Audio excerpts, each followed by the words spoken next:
ఈ రాజయోగాన్ని ఎలా అభ్యసించాలి? ఇంచేతంటే ఆయన సూక్ష్మాతి సూక్ష్మమైన వాడు, ఆకాశం కంటే శూన్యమైన వాడు. ఆకాశమే కనిపించదు.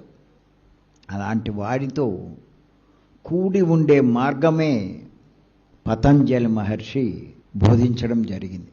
ఇటువంటి యోగాన్ని అభ్యసించే మార్గమే ఆయన ఏమని చెప్పాడంటే, ఆ మార్గాన్ని యోగ మార్గం అన్నారు.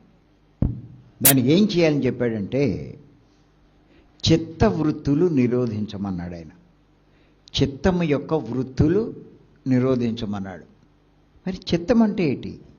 గుర్తుపెట్టుకోండి, మనసులో 4 భాగాలు ఉన్నాయి. మన శరీరంలో జ్ఞానేంద్రియాలు, కర్మేంద్రియాలు ఎన్ని భాగాలు ఎలా అయితే ఉన్నాయో, అలాగే మనసులో కూడా 4 భాగాలు ఉన్నాయి. ఏమిటా 4? మనసు, బుద్ధి, చిత్తము, అహంకారం. మనసు యొక్క పనేటి? సంకల్ప వికల్పాలు చేస్తుంది. బుద్ధి యొక్క పనేటి? అది ఊగిసలాడుతూ ఉంటే ఒక నిర్ణయం చేస్తుంది. నిర్ణయించేది బుద్ధి. చిత్తం యొక్క పనేటి?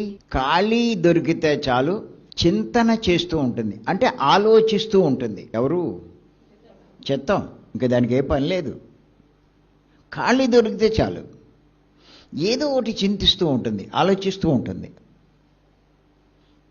అలా నిరంతరము ఆలోచనలతో ఉండే ఆ చిత్తాన్ని ఆలోచించకుండా చేయమన్నాడు ఆయన. ఆ ఆలోచనలు నిరోధించమన్నాడు. ఎవరు? పతంజలి మహర్షి. అది అలా ఎప్పుడైతే చేసావో ఆ పరబ్రహ్మతో కూడి ఉంటావు. అలా పరబ్రహ్మతో కూడి ఉండగలిగిన వాడు రాజయోగాన్ని అభ్యసించిన వాడు అవుతాడు. అంటే ఆ పరబ్రహ్మతో కూడి ఉన్నవాడు అవుతాడు.